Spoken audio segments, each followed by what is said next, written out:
सम्मेलन में दोनों देशों की बढ़ती ताकत के बारे में बात करते हुए पीएम नरेंद्र मोदी ने 2030 तक अपने द्विपक्षीय व्यापार को दोगुना करने के फैसले के बारे में बताया और साथ ही द्विपक्षीय व्यापार को तेजी से बढ़ाने पर जोर दिया। नमस्कार।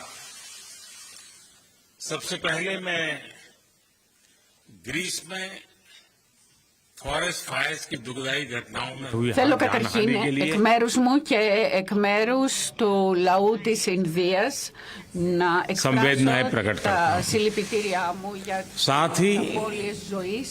हम घायलों के शीघ्र स्वस्थ होने की कामना करते हैं। फ्रेंड्स, ग्रीस और भारत ये एक स्वाभाविक मिलन है।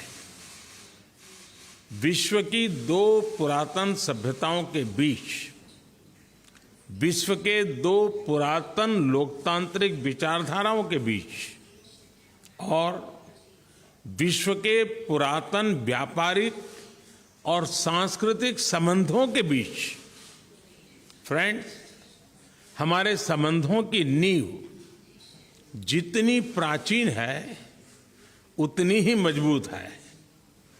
विज्ञान, कला और संस्कृति सभी विषयों में हमने एक दूसरे से सीखा है। आज हमारे बीच जियोपॉलिटिकल, इंटरनेशनल और रीजनल विषयों पर बेहतरीन तालमेल है, चाहे वो इंडो पैसिफिक में हो या मेडिटेरेनियन में हो। दो पुराने मित्रों की तरह हम एक दूसरे की भावनाओं को समझते हैं और उनका आदर करते हैं। 40 वर्षों के लंबे अंतराल के बाद भारत के किसी प्रधानमंत्री का ग्रीस आना हुआ है, फिर भी ना तो हमारे संबंधों की गहराई कम हुई है, ना ही रिश्तों की गर्मजोशी में कमी आई है। इसलिए आज प्रधानमंत्री जी और मैंने भारत ग्रीस पार्टनरशिप को स्ट्रैटेजिक स्तर पर ले जाने का निर्णय लिया है।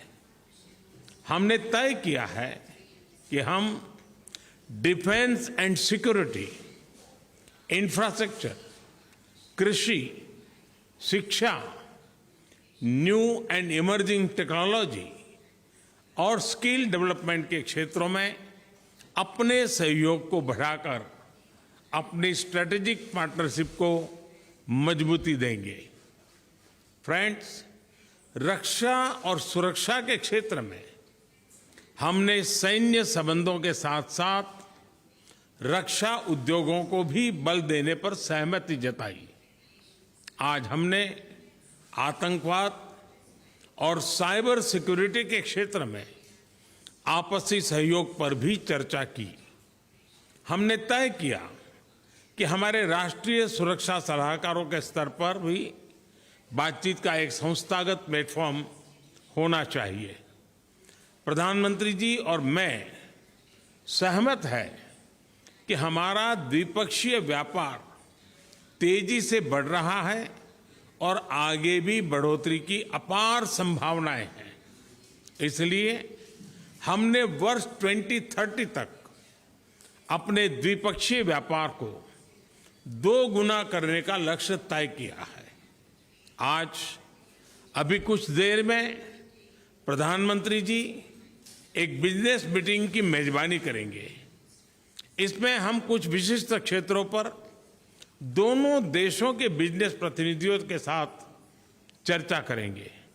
हमारा मत है कि हम अपने देशों के बीच व्यापार और निवेश को प्रोत्साहित कर अपने उद्योग और आर्थिक सहयोग को एक नए स्तर पर ले जा सकते हैं। आज कृषि क्षेत्र में सहयोग के लिए एक एग्रीमेंट पर हस्ताक्षर किए गए।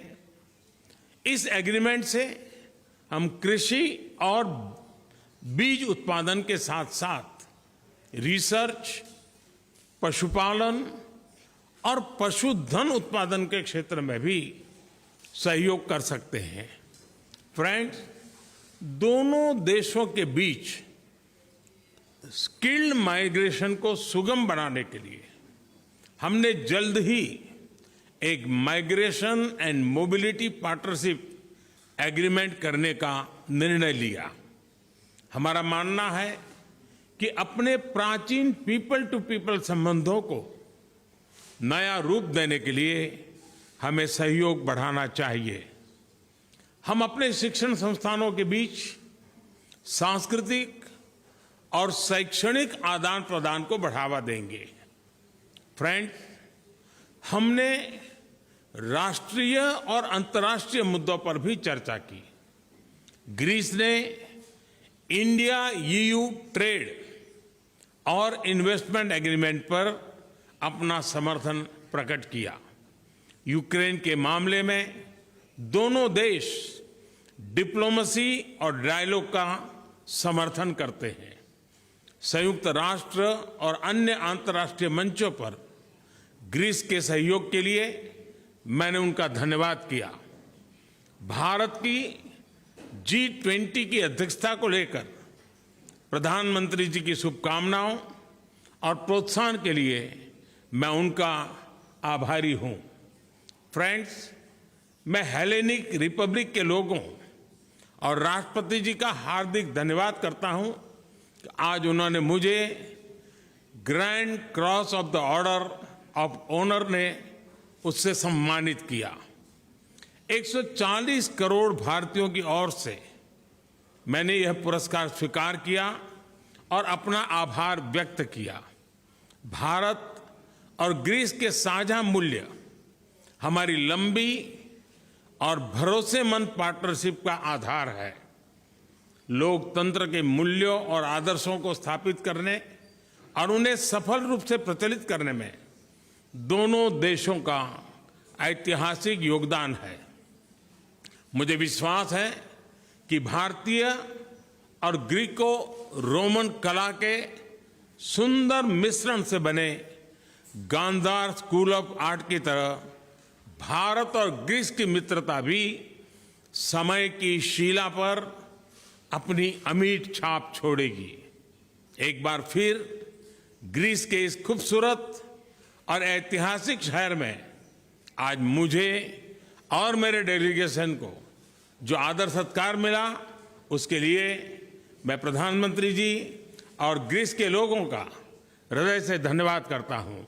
बहुत बहुत धन्यवाद। आपको यह वीडियो पसंद आया हो तो इसे लाइक करें, हमारे चैनल को सब्सक्राइब करें